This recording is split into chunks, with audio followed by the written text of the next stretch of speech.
Hemos estado en las últimas semanas hablando acerca de cómo vivir vidas cristianas poderosas, victoriosas, bendecidas. Y como hemos venido diciendo, esto no es una especie de suerte, de lotería, ¿no? Que a unos les toca y a otros pobrecitos que no hay manera. Sino que hay unos principios generales que hay que conocer, verdades que hay que conocer y aplicar a nuestro diario vivir. Y esto, ya te digo, no es cuestión de suerte, no es cuestión de decir, bueno, será que porque una persona lleva ya mucho tiempo en el Señor, parece como que ya la victoria es algo que forma parte de su estilo de vida. No tiene nada que ver con el tiempo. De hecho, hay creyentes que llevan muchos años en los caminos del Señor y puede ser que se dé el caso de que todavía no sean victoriosos o vencedores en todas las áreas de su vida. Y después te puedes encontrar con personas que llevan mucho menos tiempo en los caminos del Señor, que puede ser que tengan claro y que las áreas de su vida que en otros creyentes que llevan más tiempo, que ya deberían tal vez de dar ejemplo, pues ya las tienen ellos dominadas, ¿no? Entonces ya te digo, no es cuestión de suerte, no es cuestión de tiempo, es cuestión de conocer la verdad. La verdad, tenemos el texto aquí arriba, os hará libres, pero no solamente conocer la verdad, sino aplicarla. Porque hay gente que sabe mucho, pero luego no practican lo que saben. Y hemos estado viendo en las últimas semanas que hay una lucha, que es la lucha entre la carne y el espíritu. Vimos un poquito más acerca de esto el domingo por la tarde. Y si alguien se ha preguntado, bueno, ¿y esta lucha hasta cuándo va a durar? ¿Hasta cuándo vamos a tener luchas con el carácter, con nosotros mismos, con los problemas y tentaciones de la vida? ¿Hasta cuándo? ¿Será que esto es al principio, primer año? Claro, todo está empezando, todo es nuevo. Ya en el segundo año, un poco menos, y ya a partir del tercero, cuarto, quinto año, ya estas luchas entre carne y espíritu desaparecen completamente. ¿Podríamos dar esa respuesta a una persona que se pregunta cuánto tiempo dura la guerra, la batalla entre la carne y el espíritu? Pues no, sería totalmente incierto, sería falso. Esto no es cuestión de decir, bueno, los primeros años van a ser años duros, difíciles, porque es el tiempo en el que estamos aprendiendo y poniendo la base, el fundamento de nuestra vida, pero luego ya después, olvídate, luego ya a disfrutar, a vivir la vida, y ya no hay luchas, ni batallas, ni problemas. No es cierto. Si alguien te ha enseñado o si has escuchado a alguien que predica así, pues no es verdad, porque la batalla, la lucha entre la carne y el espíritu durará toda la vida. ¿Amén? Yo sé que algunos dicen, uy, me cuesta decir amén, pero es así de claro, te va a durar toda la vida. Y en esta tarde vamos a leer unos versículos de Gálatas capítulo 5 que se parecen mucho, mucho a los versículos que leímos el domingo por la tarde, que era el capítulo 8 de Romanos. Ahora pues ninguna condenación hay para los que están en Cristo Jesús, los que no andan conforme a la carne, sino conforme al Espíritu. Y vimos cómo el capítulo 8 de Romanos, que es un capítulo extraordinario, donde las palabras claves son carne y espíritu, espíritu y carne, aparecen muchas veces con diferentes connotaciones, con diferentes aplicaciones. Ahora cuando comencemos a leer en Gálatas capítulo 5, verso del 16 en adelante, te va a dar la impresión, te va a dar la sensación de que seguimos leyendo la carta de Pablo a los romanos. Pero no tiene nada que ver con la carta de Pablo a los romanos. Esta es otra. Esta es la carta a los Gálatas. Y voy a comenzar a leer a partir del versículo 16. Digo pues, andad en el Espíritu. Ya esto ya lo había dicho también a los romanos. No satisfagáis los deseos de la carne, porque el deseo de la carne es contra el Espíritu, y el del Espíritu es contra la carne. Y estos se oponen entre sí, para que no hagáis lo que quisierais. Pero si sois guiados por el Espíritu, no estáis bajo la ley. Manifiestas son las obras de la carne. Y ahora usted, si quiere, las puede ir contando para que usted se dé cuenta cuántas manifestaciones diferentes hay de la carne. lectura que por cierto se leyó también el domingo a la tarde, solamente la volvemos a repetir. Las obras de la carne son manifiestas y son adulterio, fornicación, inmundicia, lascivia, idolatría, hechicerías, enemistades, pleitos, celos, iras, contiendas, disensiones, herejías, envidias, homicidios, borracheras, orgías, y no ha terminado la lista, sino que simplemente la acorta y dice, y cosas semejantes a estas, y que hay más, acerca de las cuales os amonesto, como ya os lo he dicho antes, que los que practican tales cosas no heredarán el reino de Dios. Y ahora cambia completamente el tono. Ahora se va al tema del Espíritu y dice, mas el fruto del Espíritu es amor, gozo, paz, paciencia, benignidad, bondad, fe, mansedumbre, templanza. Contra tales cosas no hay ley. Los que son de Cristo han crucificado la carne con sus pasiones y deseos. Si vivimos por el Espíritu, andemos también por el Espíritu. No nos hagamos vanagloriosos e irritándonos unos a otros, envidiándonos unos a otros. Si Pablo nos presenta un panorama muy real. Pablo en ningún momento presenta a las iglesias que él pastoreó y fundó en su época como iglesias, como comunidades perfectas, donde no había celos, envidias, no había en definitiva pecado. Claro, si así fuera, nosotros nos sentaría muy mal y nos sentiríamos como los peores cristianos del mundo si leyéramos que los Gálatas, los Corintios, los Filipenses, los Tesalonicenses eran hermanos donde nunca ocurría nada malo, nada negativo, no había envidias, ni peleas, ni celos, ni discrepancias entre los hermanos. Pues nosotros al leer eso, si fuera así, diríamos, Señor, pero qué malos somos. Somos unos pésimos cristianos, porque mira cómo vivían nuestros hermanos del siglo I, sin criticarse, sin tener envidia entre ellos, sin haber competiciones, celos, divisiones, ¿verdad? Sin embargo, el panorama es todo lo contrario. Es todo lo contrario. Mire, si fuéramos a la primera iglesia, a la iglesia primitiva, la iglesia madre, la iglesia de Jerusalén, una iglesia, pues imagínate tú, estaban allí todos los apóstoles, todos los discípulos del Señor, atendiendo, pastoreando la iglesia. Si de los 12 eran 11, porque uno, todos sabemos que se quitó la vida, Judas, pero el resto estaban allí. Ahí estaba Juan, estaba Tomás, estaba Pedro, estaba Santiago. Así que los mejores maestros, los mejores pastores, testigos presenciales de los milagros y de las enseñanzas del Señor.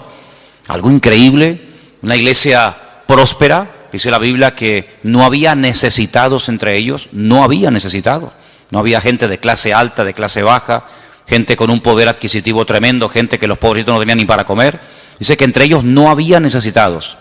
¿Y cómo solucionaban este problema? Porque en las iglesias hoy en día se ven muchas diferencias. Gente que está muy bien, gente que no está tan bien, gente que le sobra de todo, gente que le falta de todo. Pues ¿cómo es posible que en aquellos tiempos el Señor diga, y está escrito, y eso ha sido inspirado por el Espíritu, lo cual no es ninguna exageración ni mentira, que en la iglesia no había ningún necesitado? Bueno, pues muy fácil, muy fácil.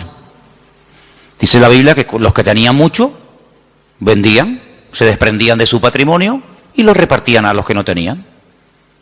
Sí, pero bueno, es que eso es lo que dice la Biblia, que los que tenían propiedades, no todos tenían propiedades, evidentemente, pero los que tenían propiedades, los que tenían un patrimonio muy grande, lo vendían y no se lo quedaban para ellos, sino que dice que lo repartían, lo ponían a los pies de los apóstoles y ellos sabían a qué familias y a qué hermanos y cómo y cuándo repartir, de tal manera que dice que no había.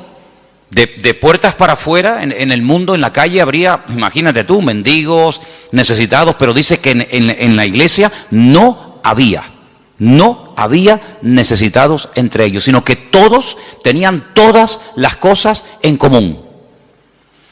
Entonces, claro, muchas veces la gente dice, pero hermano, las cosas que se leían en la Biblia, aquellos milagros, aquellos acontecimientos tremendos, hoy en día no se ven. Hombre, evidentemente, ¿cómo se van a ver?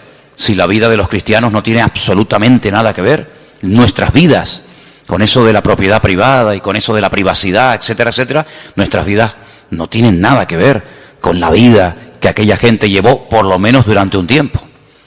Y uno dice, una iglesia tan bendecida, con tantas enseñanzas, con los apóstoles, con milagros, porque mira que había milagros allí, milagros que a veces ocurrían hasta sin pedirlos, sin querer. Pedro dice que un día iba al culto y cuando él iba caminando, claro, uno proyecta la sombra y dice que la sombra, ni siquiera imposición de manos, ni oración directa, sino su sombra, dice que cuando pasaba y caía por encima de los enfermos, eran sanados, la sombra de una persona, la sombra. Eso no lo hemos visto nosotros nunca, y no sé si alguna vez lo veremos, pero en aquellos tiempos era normal. Y cuenta la palabra que incluso había gente que vivían lejos, ya un poquito más adelante en los tiempos del apóstol Pablo, cuando ya era un apóstol, y dice que había personas que vivían lejos, incluso que tenían problemas con demonios terribles, y Pablo se quitaba una prenda de su ropa, un pañuelo, lo que fuera, y se lo mandaban a través de un familiar o de un vecino o de un amigo, y cuando se lo ponían encima aquella persona se sanaba, era liberado. Unas cosas increíbles, ¿no? Increíbles. Multitudes se convertían, un día 3.000, otro día 5.000, los cultos de oración eran diarios, dice que todos los días subían a la hora tercera, a las 3 de la tarde, la hora de más calor, pues no había siesta, sino la siesta era culto de oración todos los días. Iban a entrar a la iglesia y la gente pedía y oraban por ellos y ya entraba, imagínate tú, empezar el culto ya con sanidades y milagros y aún no había empezado el culto. Una iglesia increíble. ¿No te hubiera gustado formar parte, aunque sea un tiempito, de esa iglesia? ¿No te hubiera gustado escuchar? ¿Quién predica el jueves? Juan, el discípulo amado. ¡Wow! Y el domingo por la tarde, Pedro y Santiago. Y el próximo jueves, Tomás. Y el siguiente, una gloria increíble. Pero ¿cuál fue el primer problema de esa iglesia? ¿Cuál fue el primer problema? ¿Económico? No, porque no tenían problemas económicos. Porque ya ellos sabían cómo solucionar los problemas internos de la iglesia. Ellos sabían perfectamente, oye, no llega para tal. Pues no pasa nada, si no llega, yo tengo una casa, la vendo, pum, y con eso se paga no sé qué. Oye, que ahora no tenemos para no sé qué, no pasa nada, tengo un terreno. Ellos sabían perfectamente cómo solucionar los problemas económicos. Entonces, ¿cuál fue el problema de la iglesia? Si no fue económico, si no fue falta de crecimiento, si no fue mala doctrina, mala enseñanza, o herejías, ¿cuál fue? Murmuración. ¿Cómo? ¿Pero cómo se pueden murmurar? ¿Cómo se pueden criticar unos a otros los hermanos en semejante iglesia? ¿Y por qué murmuraron? Porque cuando llegaba la hora de la comida, que por cierto, comían todos juntos porque era una especie de gran comunidad, pues no sé, dice que las viudas que eran de origen judío, parece, no sé si es algo que realmente era así, pues eran criticadas por otras viudas que dicen, mira, ella le has puesto 2 chuletas, a mí me has puesto una sola. Yo veo en el plato de ella que le has puesto 3 papas, a mí me has puesto 2, y las de ella son muy grandes, las mías son muy chiquititas. ¿Cómo puede ser que una iglesia tan bendecida y tan próspera y tan impactante y tan de todo, el primer problema que registre la Biblia fuera murmuración? Pues ese fue el primer problema de la congregación. Y de ahí nace la idea de nombrar diáconos, ayudantes, colaboradores, que cuando llegue la hora de la comida, pues ellos sean los que distribuyan y se evite este problema en la congregación, porque no vamos a permitir que por la comida y por la murmuración se frene el avance y se estropee el buen ambiente espiritual que hasta hoy hemos tenido. Y entonces dijeron, vamos a nombrar 7 hermanos de confianza, 7 hermanos que los vamos a poner como diáconos, que se van a encargar a partir de hoy de solucionar este tema. Porque nosotros no nos vamos a poner ahora a servir las mesas. Lo nuestro es otra cosa. Lo nuestro es la palabra, la oración, tener comunión con el Señor, atender espiritualmente al pueblo. Pero ahora si nos vamos a poner a dar de comida a miles y a miles de personas, se nos va el día en esto y al final no cumplimos con lo que teníamos que cumplir. Pero claro, pusieron unos requisitos. Dice que tenían que ser hombres llenos del Espíritu Santo, de fe y de buen testimonio y sabiduría, para servir las mesas. Pues si eso eran los requisitos de los diáconos, ¿cómo tenían que ser los apóstoles y los pastores en aquella época? Yo creo que muchos de los que somos pastores hoy en día no podríamos ser ni diáconos en la iglesia primitiva, porque ponían el listón tan alto, era algo tan elevado que pedían para que una persona pudiera atender las mesas, que tú imagínate lo que tenían que pedir para ser pastor. Algo realmente increíble. Así que vemos que el problema de la carne y del espíritu ya surgió en el seno de la primera iglesia, en la iglesia primitiva. Imagínate 2000 años después. Imagínate 2000 años después. Si viendo y viviendo en aquel tiempo y en aquel ambiente y aquella atmósfera de gloria, de bendición, de un mover de Dios espectacular, donde todo lo que ocurría era genuino. Las cifras que se dan no son aumentadas, no se estiran las cifras.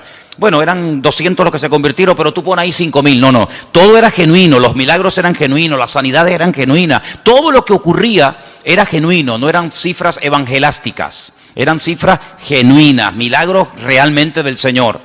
Si eso ya ocurría en aquella época, imagínate hoy en día cuando nuestro nivel de santidad, nuestro nivel de espiritualidad no tiene absolutamente nada que ver con el de nuestros hermanos de los primeros siglos de la era cristiana.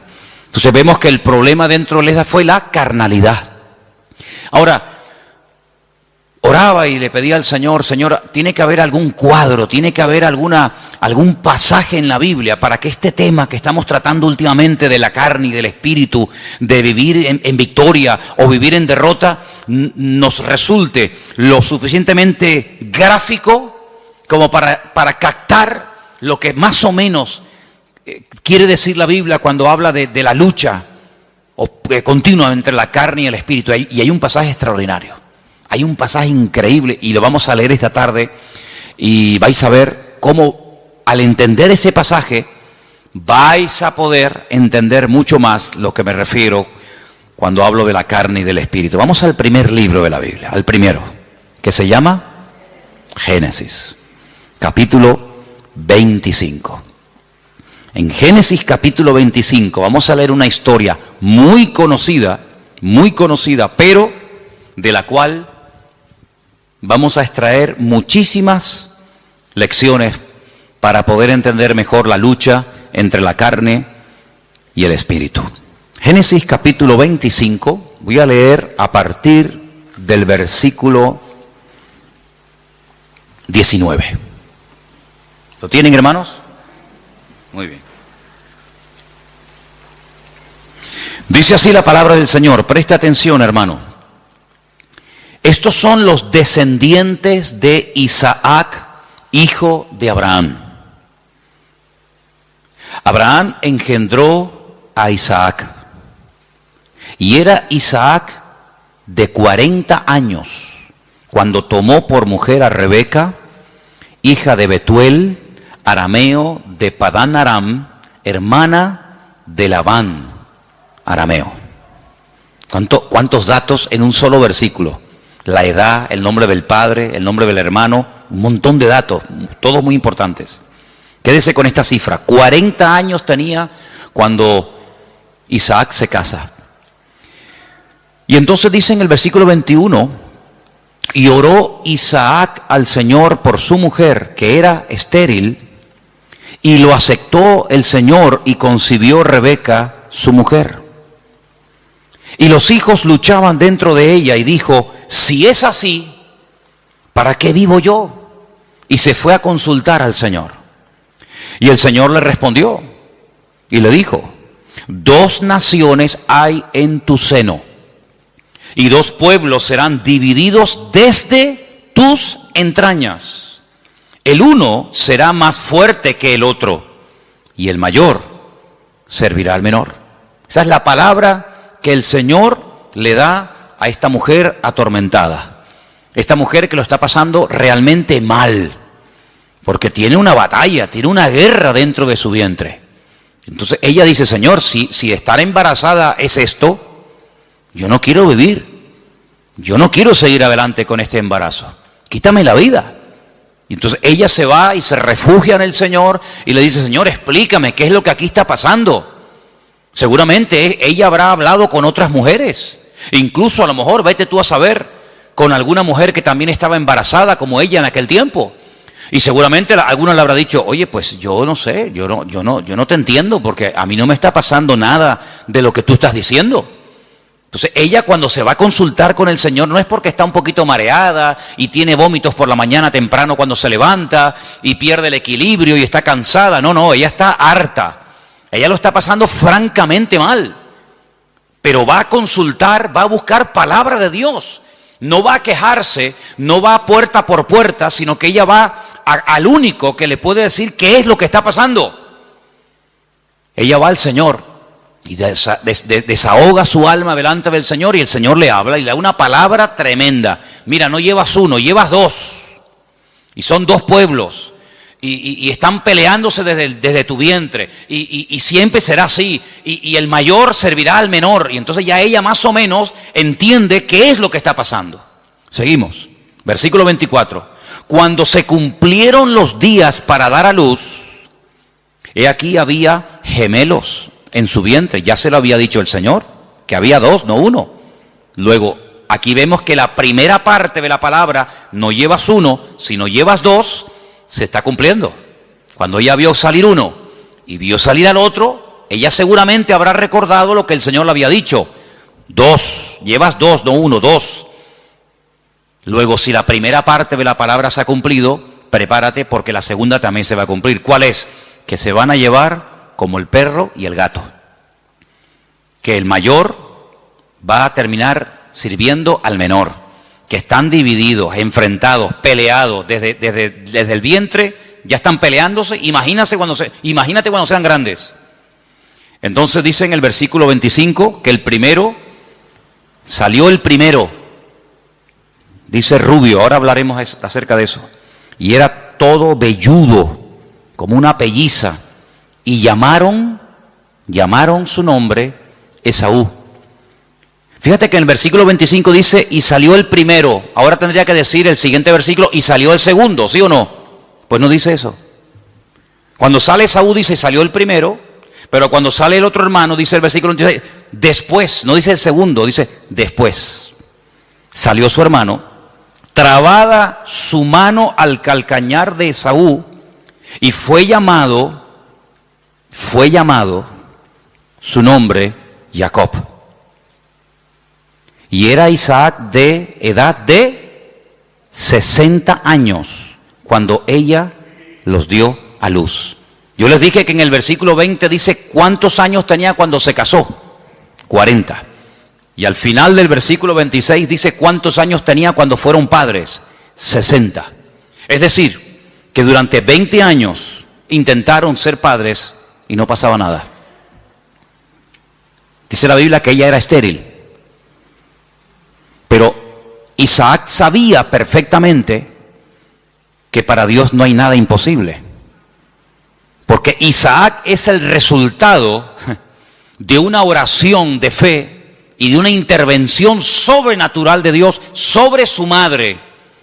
Porque ustedes saben que los padres de Isaac fueron Abraham y Sara. Y la Biblia dice que eran gente muy mayor. Ella era de 90 y él de 100 años, tú imagínate. Y para colmo, ella también dice la Biblia que era estéril. Luego, humanamente hablando, entre la edad y el tema de la esterilidad, imposible. Pero él vive. Él sabe que su madre fue sanada cuando su padre oró por ella.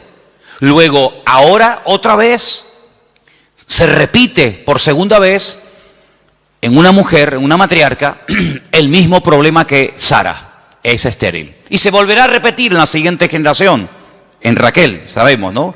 Era Sara, era Rebeca y era Raquel. 3 generaciones seguidas de mujeres estériles, pero mujeres sanadas por el poder de Dios.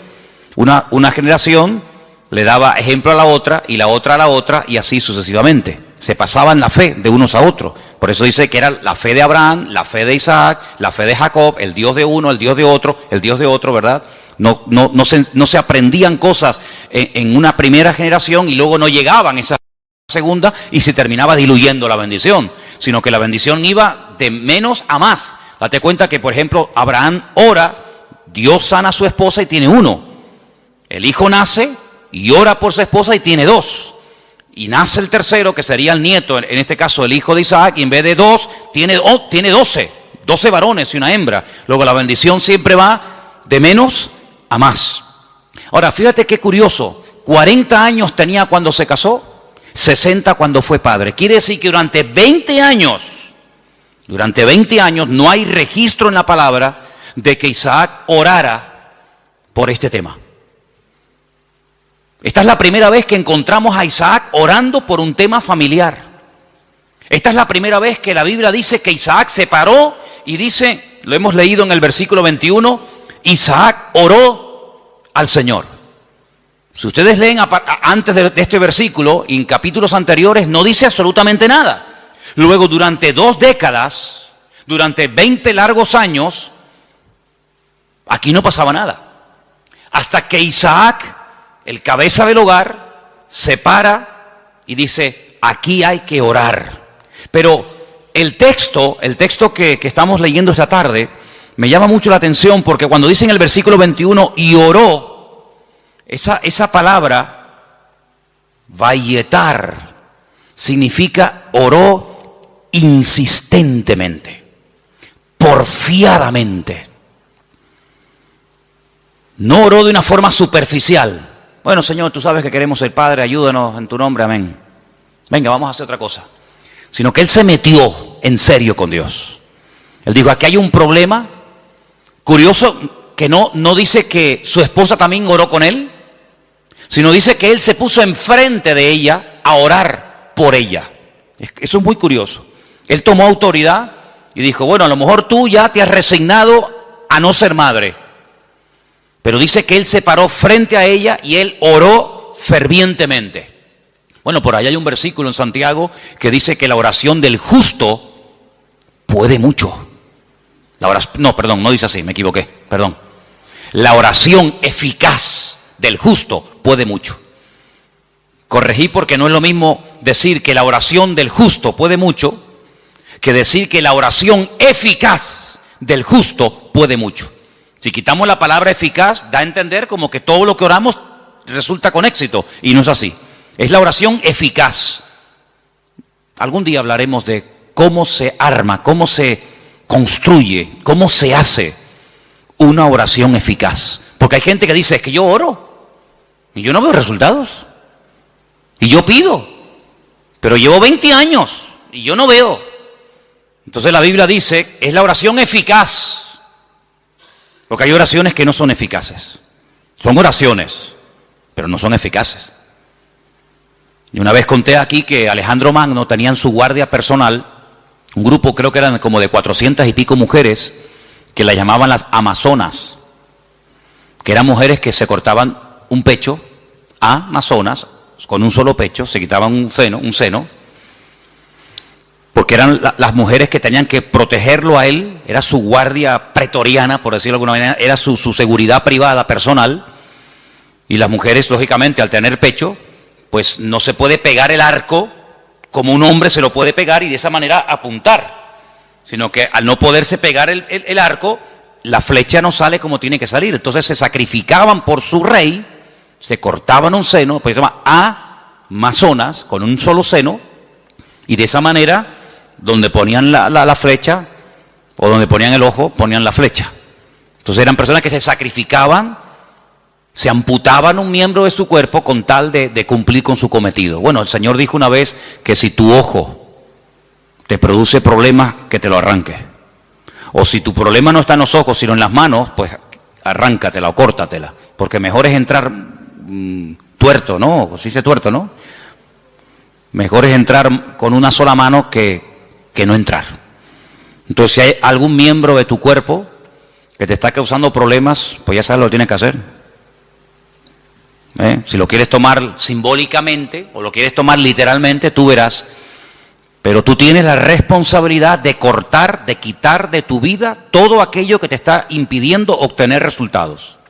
Sea mano, sea ojo, sea televisión, sea internet, sea móvil, sea amigo, sea novia, sea novio, sea vecino, sea vecina, sea perro, sea coche, sea moto, sea deporte, sea lo que sea, sea lo que sea. Cuando hablamos de acerca del ojo, no es que necesariamente me voy a arrancar el ojo, porque puedo seguir viendo por el otro. Entonces, estamos en la misma. Sino es todo lo que entra, porque dice la Biblia en Eclesiastés, cuando describe el cuerpo humano, ustedes saben que hay una descripción del cuerpo humano desde la cabeza hasta la coronilla, desde la coronilla hasta la planta de los pies. Cuando él llega a la parte de la visión, él dice que son las ventanas. Las ventanas. Y el Señor dijo, si tu ojo es bueno, si lo que tú ves, si lo que entra por las ventanas es bueno, todo tu cuerpo estará lleno de luz. Pero si tú abres la ventana, que son los ojos son las ventanas del alma. Con el alma tú la alimentas con lo que ves. La carne se alimenta con lo que ves. De hecho, lo que ves es lo que después la carne desea. Entonces, de ahí viene el refrán, ojos que no ven, corazón que no siente, ¿verdad? Entonces, cuando tú tienes las ventanas abiertas, pues tienes que saber seleccionar, porque hay cosas que mejor no verlas. Y exactamente es con la mano. La mano es, digamos, el miembro que habla acerca de lo que hacemos. Los ojos lo que miramos, lo que deseamos, lo que anhelamos, donde ponemos la visión, que después nos lleva a la acción, de la visión a la acción. Pero la mano representa la acción en sí misma. Hacemos con las manos. Cristo sanaba a los enfermos con las manos, tocaba a los enfermos, multiplicaba los panes y los peces. Las manos son, digamos, el medio, hablando de una forma simbólica de lo que hacemos, de lo que ejecutamos. Entonces, si lo que estás haciendo o lo que estás viendo, lo que está entrando en definitiva en tu mente y lo que posteriormente sale te está causando problemas, tienes que tomar medidas preventivas primero. Si ya no funcionan las medidas preventivas, entonces otro tipo de medidas, pero lo que no puede ser es que la carne esté superando la vida en el espíritu, porque dice la Biblia que los que viven en la carne no pueden agradar a Dios. Y los que son guiados según la carne van a la muerte, a la destrucción. Por lo tanto, hay esa lucha que vemos desde el vientre de la madre de esta mujer, de Rebeca, con estos dos hijos. Ahora, después dice, en el mismo versículo 21, cuando yo he dicho vayetar, significa orar porfiadamente, insistentemente, en el mismo versículo, cuando dice, y aceptó el Señor, ¿lo veis? Es la misma palabra, pero se pronuncia de una forma diferente, vayater. Vayater, vayatar, vayater. Se escribe igual, pero las vocales se ponen diferentes. ¿Y saben lo que significa eso? Aquí se ha traducido por aceptó el Señor. Aceptó el Señor. Significa que convenció a Dios. Dicho de otra forma, Dios se dejó convencer por la oración de Isaac. Es increíble. Dios se dejó convencer. A ver, ¿qué quieres? Presenta argumentos. Preséntame argumentos. ¿Por qué quieres ser padre? No tenemos la oración de Isaac. Solamente tenemos el hecho de que oró Isaac al Señor y el Señor dijo, está bien. Pero la oración que hizo Isaac al Señor, qué pena, no la tenemos. ¿Te hubiera gustado que estuviera ahí? Algún día cuando lleguemos a la gloria decir, oye Isaac, ¿puedo hablar contigo un segundito? ¿Me podrías decir más o menos lo que le pediste a Dios cuando querías ser padre? Sí, mira, le dije esto y esto y esto. Tienen que aprender hebreo, si no, no pueden hablar con él. No, son bromas. Pero tuvo que orar de una forma que dice que convenció a Dios. Dios dijo, me has convencido. Ya está, problema solucionado. Fíjate, si en vez de haber esperado de los 40 años que se casó, a los 60, yo pregunto, si hubiera orado a los 2 años de casarse, de esa manera como oró, ¿no hubiera el Señor respondido? Por supuesto. Si hubiera orado cuando tenía cuando tenía 45, 50 años, los gemelos podían haber nacido antes. Pero no hay registro en la Biblia de que Isaac orara a esa edad, con esa intensidad y con ese fervor. Pero sí hay registro en la Biblia, a los 60 años, cuando él ora, el Señor se deja convencer. Los argumentos que presentó Isaac, pienso yo que un argumento podía haber sido este. Señor, tú le dijiste a mi padre que en ti serían benditas todas las naciones de la tierra y que tú le darías un heredero. Y que yo sería el hijo de la promesa.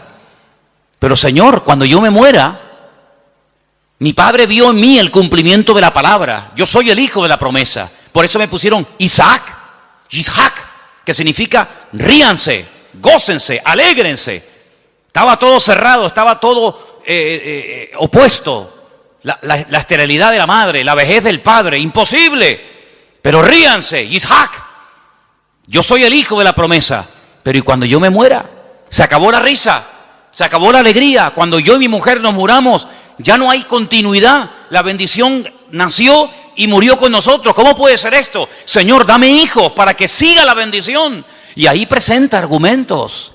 Y ahí, en el buen sentido de la palabra, Isaac dialoga, discute, pelea con Dios en oración y dice, Vayater, Dios se dejó convencer. Estoy de acuerdo, Isaac, perfecto. Tu mujer a partir de ahora quedará embarazada. Qué tremendo, ¿eh? Qué tremendo.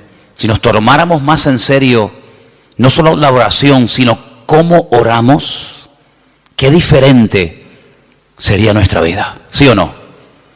A veces no tenemos suficiente fe. Yo sé que la fe la tenemos que poner en el Señor, eso lo tengo más claro que el agua.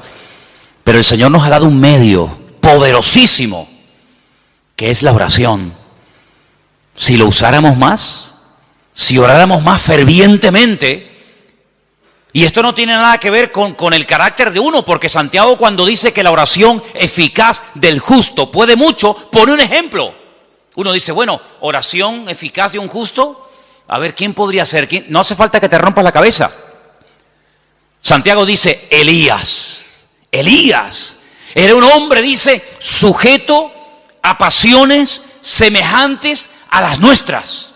Cuando se enfadaba Elías, hermano, sal corriendo, sal corriendo, que cuando éste se enfada, ora a Dios, te cae una llama de fuego encima y te fulmina, Estaban un día en lo alto de una montaña y el rey dice, llámenme al profeta. Y llega un capitán con sus soldados y le dice, varón de Dios.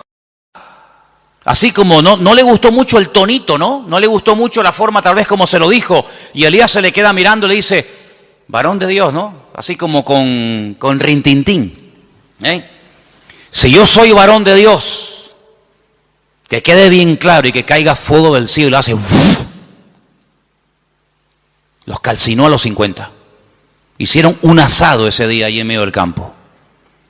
Al día siguiente el rey dice, bueno, esto habrá sido, no sé, una casualidad. Venga, vayan a buscarme a ese hombre.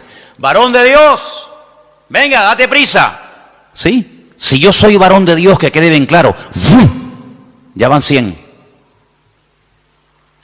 No olor a carne en la atmósfera había terrible, ¿no? Tercer grupo, vayan a buscarme a ese hombre. Cuando llega el tercero se tira a tierra y dice, gran varón de Dios, ten misericordia de mí, por favor, no me quemes. Te pido, te suplico. Así me gusta. Ahí se baja Elías. Así era Elías, amigo. Así era Elías. Alguien dijo en cierta ocasión que si el Señor no se lleva en un carro de fuego a Elías, le prende fuego a todo el país. Porque para él todos estaban mal. Claro, para él todos estaban mal. En un día, mató a 100 soldados. Días más tarde, a 450 profetas de Baal les cortó el cuello en el monte Carmelo. ¿Pero este quién es? Y después hablan los americanos de Rambo. Esto es increíble, esto es tremendo este hombre. El Señor se lo tuvo que llevar con él. Pero mira, era un hombre que se desanimaba, ¿sí o no? Señor, quítame la vida, estoy harto, me siento solo, este no es mi sitio, no sé qué, orando tontería. Una mujer le dice, mañana como no ponga tu cabeza en un plato, como tú pusiste en un plato la cabeza de mis profetas, y sale corriendo por miedo a la mujer. Claro, si Elías era tremendo, ¿cómo tenía que ser esta mujer? Porque para salir corriendo desde allí hasta donde fue corriendo, pero dice que era un hombre sujeto a pasiones semejantes a las nuestras. Se enfadaba, se desanimaba, se deprimía, oraba tonterías. Pero cuando oraba, amigo, cuando ese hombre entraba en guerra y en comunión con Dios, no había infierno que lo pudiera detener. ¿Te das cuenta? Entonces aquí encontramos un ejemplo de cómo este hombre ora. La mujer no dice que orara. Bueno, pero que tienes que orar eres tú, que para eso eres el hombre, para eso eres la cabeza. Y tú tienes que traer la bendición a tu casa. Y la bendición viene cuando tú buscas de Dios, cuando tú oras sinceramente. Mira, el peor defecto que puede tener un hombre no es que no predique. Hermana, si su marido nunca va a ser un predicador, no se enfade con él. No todos han sido llamados a predicar. Ese no es el mayor problema de un hombre. El mayor problema de un hombre es que no sabe cantar. No, hermano, hay hermanos que el Señor los bendiga. Por ahí no van los tiros. Es que a mí me gustaría tener un hombre que cante, ¿sí? Pues mire, le tocó, no hay más, hermana. El problema de un hombre no es que no canta o no predica. ¿Tú sabes cuál es la peor desgracia que puede tener un hombre? Que no sepa orar. Ese es el problema más grande que puede tener una mujer, es que su marido no ora, que no sepa orar. Porque este hombre, cuando oró fervientemente y oró porfiadamente, insistentemente, automáticamente en la casa todo cambió, todo cambió. Ahora la oración trajo problemas, porque por la oración de Isaac dice la Biblia que su mujer lo estaba pasando mal. Pero ella, ¿qué fue lo que hizo? Lo que le enseñó su marido: vete a hablar con el Señor, déjate de quejarte, vete a la cámara secreta, y allí en la cámara secreta abre tu alma delante del Señor. Y el Señor le dio una palabra tremenda. A muy pocas gentes el Señor le da palabras específicas para sus hijos, y a ella se los dio. Vamos a leerlo otra vez. 2 naciones hay en tu seno, 2 naciones, 2 pueblos serán divididos desde sus entrañas. Es imposible la convivencia. Un pueblo será más fuerte que el otro pueblo, y el mayor servirá al menor. Tremendo. Este hombre cambió la situación de su casa porque oró por ella. Ahora, lo que me llama la atención, lo decíamos hoy en casa, que cuando su papá, cuidado con esto, cuidado, porque hay cosas que se transmiten a través de lo físico, de lo genético, pero también hay cosas que se transmiten de generación en generación por la vía espiritual. Si me sacan una célula de mi cuerpo, cualquiera que sea, y extraen un ADN de mi pelo o de donde sea, en un 99,9% ese ADN dirá que yo soy hijo de fulano de tal. Es inevitable, totalmente inevitable. Las famosas pruebas de paternidad. Ah, no, es que ese hijo no es mío. Sí, hazte una prueba de paternidad y ahí, amigo, ahí sale. O eres o no eres. Bueno, tal vez no. O eres o no eres. Lo genético, queramos o no, se transmite de generación en generación. ¿Y lo espiritual? Porque dice la Biblia que somos espíritu, alma y cuerpo. Luego transmitimos la genética, y como lo natural es un reflejo de lo espiritual, lo he dicho ya 1.000.000 de veces, pues si transmitimos lo genético, si transmitimos lo físico, lo espiritual, no te quepa la menor duda. Por ahí podríamos un día hablar largo y tendido sobre este tema. Dice la palabra de Dios que tal la madre, tal la hija. ¿Sí o no? Eso dice la Biblia. Tal la madre, tal la hija. No dice tal el padre, tal el hijo. Eso no lo dice. Pero la Biblia se dice tal la madre, tal la hija. Así que mamá, ten cuidado que le estás transmitiendo a tus hijos. Porque la madre transmite mucho más a los hijos de lo que te puedas imaginar. Mucho más a veces que un padre. ¿Qué te parece? La responsabilidad es tremenda. Así que si hay aspectos negativos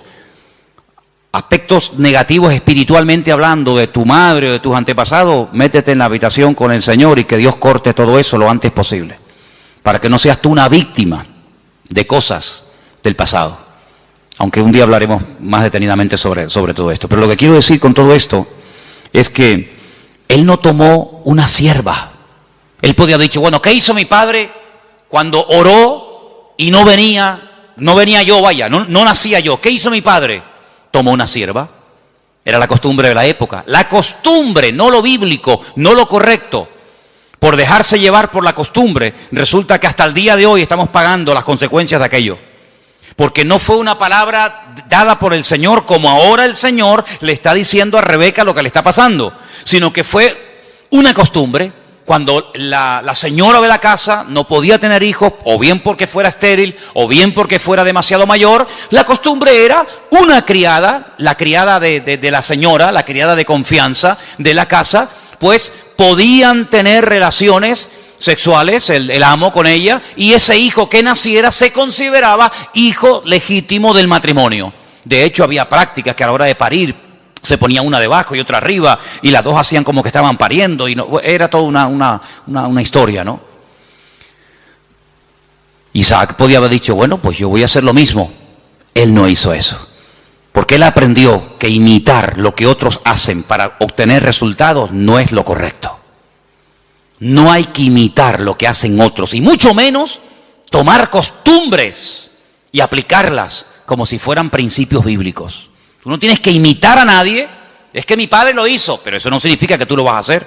Mira, hay un momento en la vida de Isaac en el que él tiene la tentación de hacer lo mismo que hizo su padre. No con la criada, ya eso lo dejamos bien claro, porque Isaac prefirió esperar en Dios 20 años que precipitarse y adelantarse, como hizo su padre con Agar, y fue un desastre.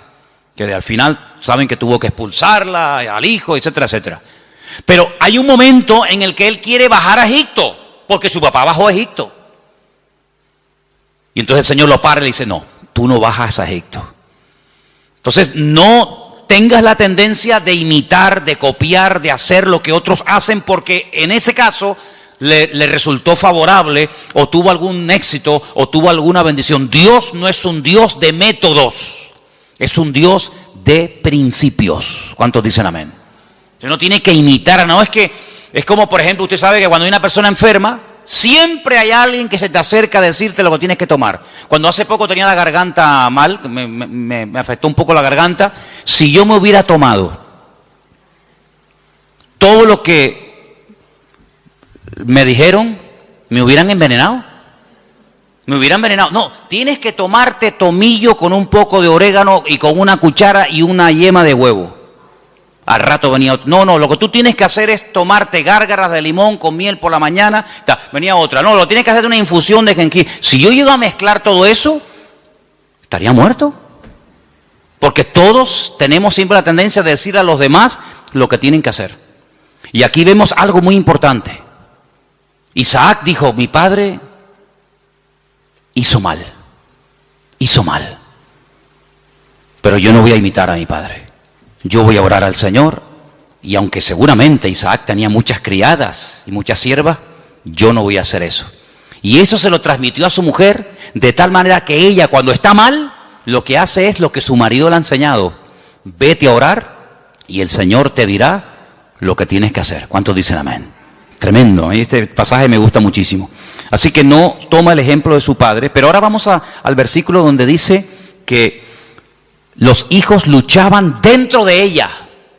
Dentro de ella. Hay otra versión que dice se agitaban. Hay una palabra un poquito extraña en hebreo que es vayitrosasú, algo así, que viene de la raíz ratz, que significa correr, destrozar, aplastar. Se estaban matando los hermanos en el vientre de la madre. No es que decía, échate un poquito para allá, como por las noches, ¿no? Cuando estamos durmiendo, sobre todo cuando hay calor, ¿no? Los matrimonios, cuando hay calor, que dice, échate para allá. Cuando hace frío, dice, échate para acá. No es que quedamos, para allá o para acá, depende de la estación. Échate para allá, échate para acá. No es que estaban ahí incómodos, ¿no? ¿Verdad? Sino que se estaban matando. Querían salir los dos antes de tiempo. Se estaban aplastando, se estaban dando una cuerada entre ellos tremenda. Ahora tú imagínate tener dos, si ya uno es complicado, imagínate tener dos que se están matando y peleando el uno al otro. Bueno, el otro día me contaron algo, yo no sé si será verdad o no, pero dice que una madre embarazada denunció a su hijo antes de nacer, porque le estaba dando un mal embarazo. Lo denunció. Y dice que un juez aceptó la denuncia y que cuando salga niño, no sé, lo llevarán a comisaría o le pondrán a la esposa, yo no sé. Denunció al hijo porque le estaba causando problemas al embarazo. Oye, hay que estar de verdad. Después dicen que nosotros estamos locos, pero el mundo está, bendito sea Dios. Denunció al bebé que aún no ha nacido. Imagínate tú, su propia madre. Pórtate bien, que te portes bien, que no te muevas. Imagínate dos peleándose ahí, matándose y pellizcándose y pegándose puñetazos. Es que hay dos dentro. Y uno es completamente diferente al otro. Y ahí es el cuadro que yo estoy utilizando esta tarde para reflejarles la realidad de la batalla que hay entre la carne y el espíritu. Uno tendría que sentirse tan mal como se sintió Rebeca cuando hay esa batalla interior dentro de nosotros entre la carne y el espíritu, que no nos queda más remedio que ir a hablar con Dios y desahogarnos con el Señor. Ella no dijo, bueno, esto es normal, sino cuando en nosotros hay esa guerra, como decía Pablo, Romanos capítulo 7, léanlo, es un capítulo tremendo. Pablo abre su corazón, Pablo se quita la careta y dice, hermanos, lo que quiero hacer no lo estoy haciendo. A veces hago cosas que no quiero hacer. Miserable de mí, ¿quién me librará de este cuerpo de muerte? Lo que quiero hacer no lo hago lo que no quiero, y hay una ley dentro de mí. No le eche la culpa a fulano, a mengano. Hay una ley, hay algo dentro de mí. Es esa ley que la carne se rebela contra el espíritu contra la carne, igual que Jacob y Saúl, que se mataban y se pegaban el uno al otro. ¿Y qué hizo Rebeca? Se fue a hablar con el Señor. Eso es lo que deberíamos de hacer cuando nos sentimos mal, cuando queremos orar pero no quiero orar. Cuando quiero leer la Biblia, pero no me da la gana de leer la Biblia. Y cuando quiero que Dios me bendiga, pero ya no quiero saber nada de Dios, me tiene cansado. Y cuando quiero ir, pero ya no quiero ir. Cuando hay esa lucha, no te resignes y digas, bueno, seré que soy raro, seré que soy un bicho extraño. No. Lo que tenemos que hacer es lo mismo que hizo Rebeca. Señor, ¿qué pasa? ¿Qué me está pasando, Señor? Háblame, ayúdame. Porque si no me ayuda, quítame la vida. Porque esto no es vida ni es nada.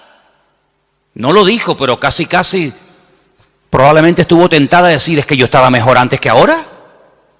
Yo estaba mejor antes cuando era una mujer estéril, sin hijos, que ahora que tenía que estar saltando de alegría por estar embarazada. Pues antes yo vivía y me sentía mejor que ahora. Ahora que me has bendecido, esta bendición me está trayendo unos problemas terribles. No dijo todo esto, lo estoy diciendo yo, a ver si me entienden. Pero ¿cuántas veces puede pasar por nuestra mente? ¿Cuántas veces nos pueden cruzar los cables por nuestra mente y decir, ¿y ahora qué? Ahora, y lee la Biblia y vas a la iglesia y no sé qué, y te das cuenta.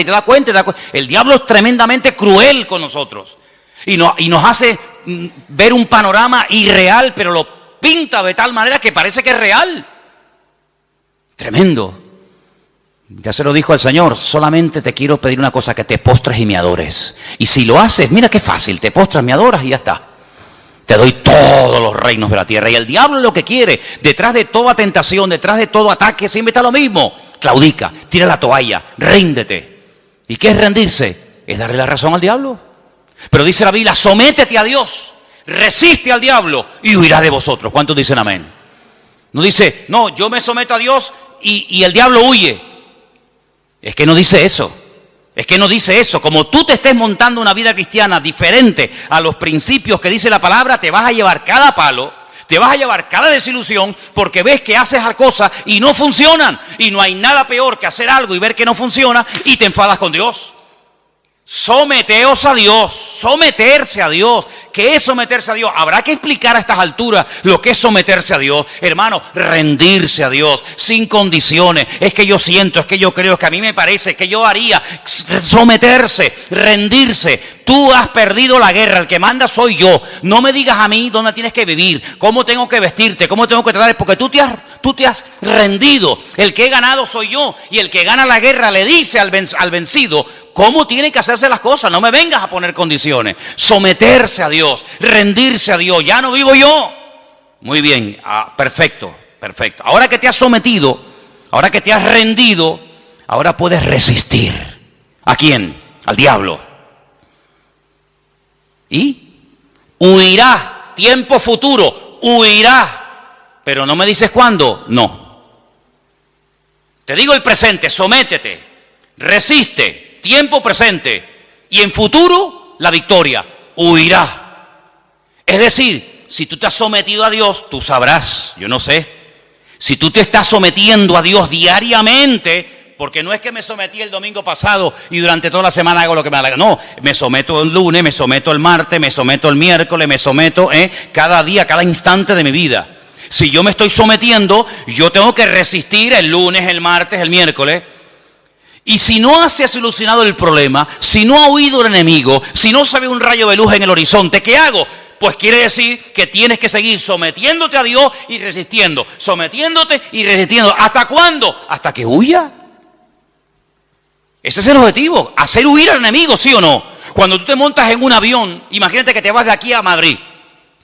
Y por el camino dice, señorita, una preguntita por favor.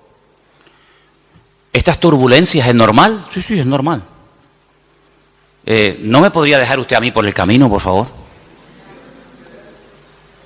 ¿Cómo? ¿Cuánto tarda esto? 2 horas y media. ¿2 horas y media? No, yo no. No, dígale al chofer que en la próxima parada me bajo.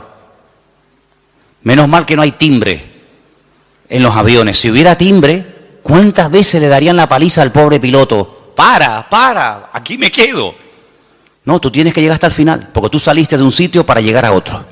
Y en la vida cristiana no hay paradas intermedias. Saliste y no volváis atrás, dice la Biblia.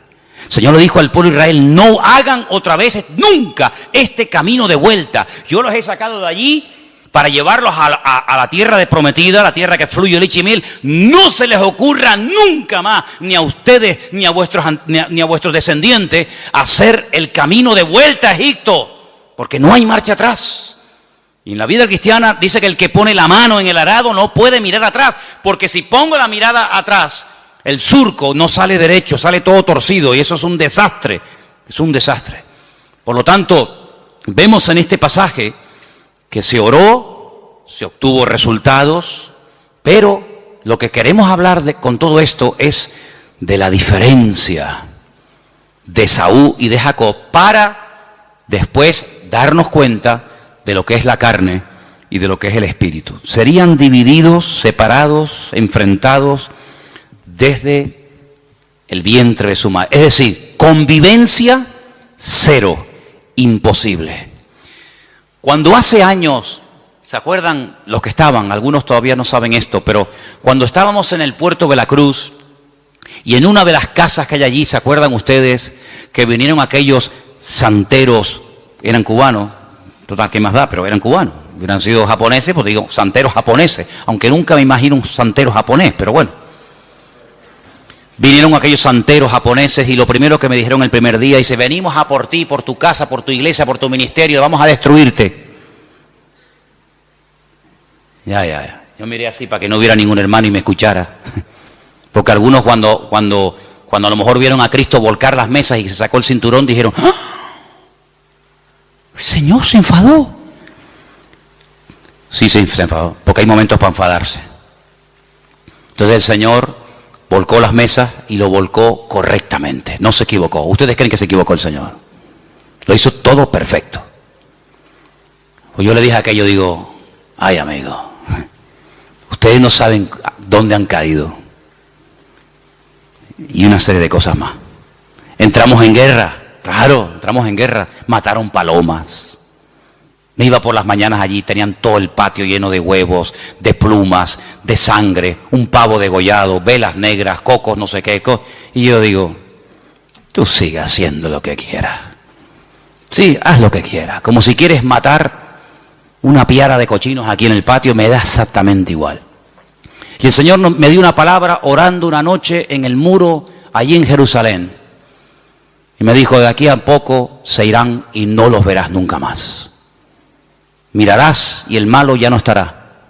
Y nunca más lo verás. ¿Qué te parece? Entramos en guerra, se fueron, no como vinieron. Cuando alguien viene a hacerte daño no se va igual que como vino. No. En el mundo espiritual no. En el mundo puede ser. Pero en el mundo espiritual cuando alguien viene a hacerte daño no se va igual que cuando vino. Se va peor. Se va dividido. Dice, por un camino viene y por 7 se marchan. Sí, la reacción a nuestro favor siempre es en contra del enemigo, evidentemente. Y llegó un día en el que yo dije, ya está, se acabó. Uno de ellos me llamó aparte y me dice, ¿puedo hablar con usted? Ya cuando a mí me hablan de usted, yo digo, qué curioso. Ya me habló de usted. Y me dice, ¿por qué no llegamos a una convivencia? Así me dijo, esa fue su palabra. ¿Por qué no llegamos a una convivencia? Y le dije, jamás en mi vida, por encima de mi cabeza, yo jamás conviviré con ustedes. Hijos del diablo, les dije. Que vienen aquí ustedes a hacer daño. Convivencia en absoluto. La única convivencia que hay es que ustedes quemen toda esa basura, lleguen adentro de la iglesia, se conviertan y le pidan perdón a Dios por lo que están haciendo. Se fue, imagínate tú, como un saltaperico. ¿Qué te parece, amigo? Convivencia, principio del fin. ¿Ya quieren convivir? Pues ya saben que no pueden, vamos a convivir. No habrá nunca convivencia entre Esaú y Jacob, jamás. Es más, la debilidad y la derrota de uno fortalece y le da la victoria al otro. No pueden estar los dos como cabeza. Cuando uno está como cabeza, el otro tiene que estar como cola. Y cuando el otro está como cola, el otro está como cabeza. Es algo antagónico, no pueden estar los dos en la cúspide de la pirámide. O uno está arriba o el otro está abajo. De hecho, cuando uno está arriba es porque se ha fortalecido con la debilidad del otro. Y cuando el otro está abajo es porque su fortaleza la ha perdido y la ha tomado el otro que le ha vencido. Eso es así en el mundo espiritual. No puede haber convivencia entre la luz y las tinieblas. Donde hay luz, no hay tinieblas. Y donde hay tinieblas es porque hay ausencia de luz. Pablo utiliza todo esto y dice, hermanos, qué común unión puede haber entre Satanás y Cristo. ¿Qué común unión puede haber entre la luz y las tinieblas, entre un inconverso y un creyente? Ninguna. Por eso dice, no se unan. El mundo quiere unirse, claro. Para el enemigo eres atractivo, para el enemigo eres un trofeo de guerra. Pero le dice el Señor al creyente, no al inconverso. Al creyente dice, no te unas. Él querrá unirse contigo. Hay gente del mundo que se enamoran de chicas cristianas. Hay chicos de la calle que se enamoran de chicas y los del mundo se enamoran. He terminado, mira todos los apuntes que tengo aquí. Tengo aquí apuntes para una semana. Pero quiero terminar diciendo algo. Escúcheme bien. Si alguien se pregunta, ¿y puedo vivir un poquito en la carne y un poco en el espíritu? Por ejemplo, sábado hay culto de jóvenes, ¿no? ¿Sí o no?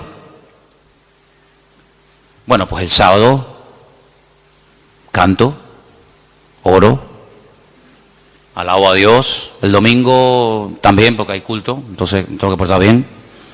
No puedo comportarme mal, ni decir palabrotas, ni... Sábado y domingo está bien, total.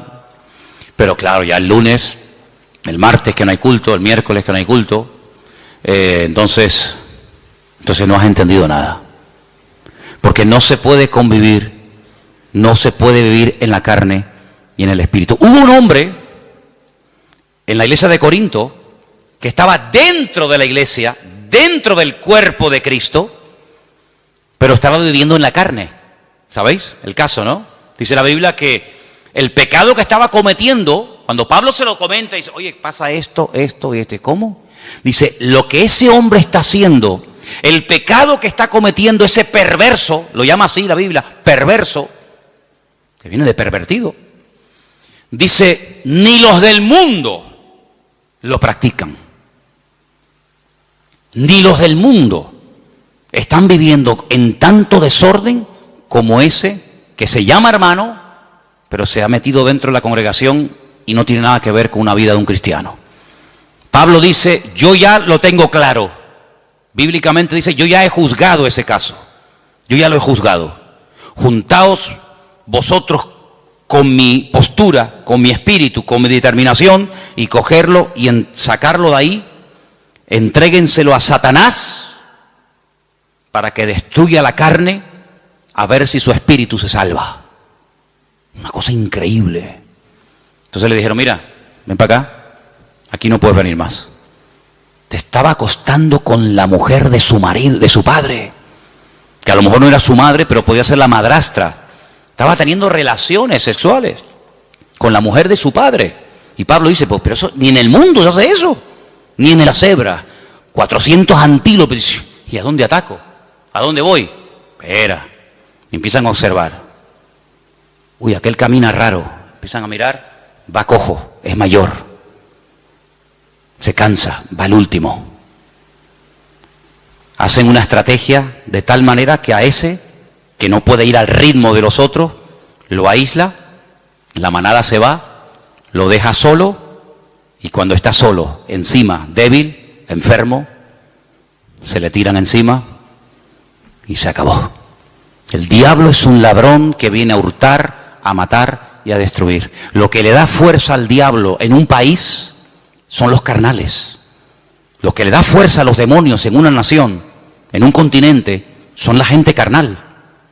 Y por eso lo que tenemos que hacer es sacudirnos de la carnalidad. Porque la próxima semana, tal vez el domingo, la segunda parte del mensaje, veremos a dónde se llegó en la relación entre hermanos. Ya era insostenible aquello. Y entonces nos damos cuenta de que Esaú, el carnal, el malo, tenía una cosa que necesitaba urgentemente Jacob para poder triunfar en la vida.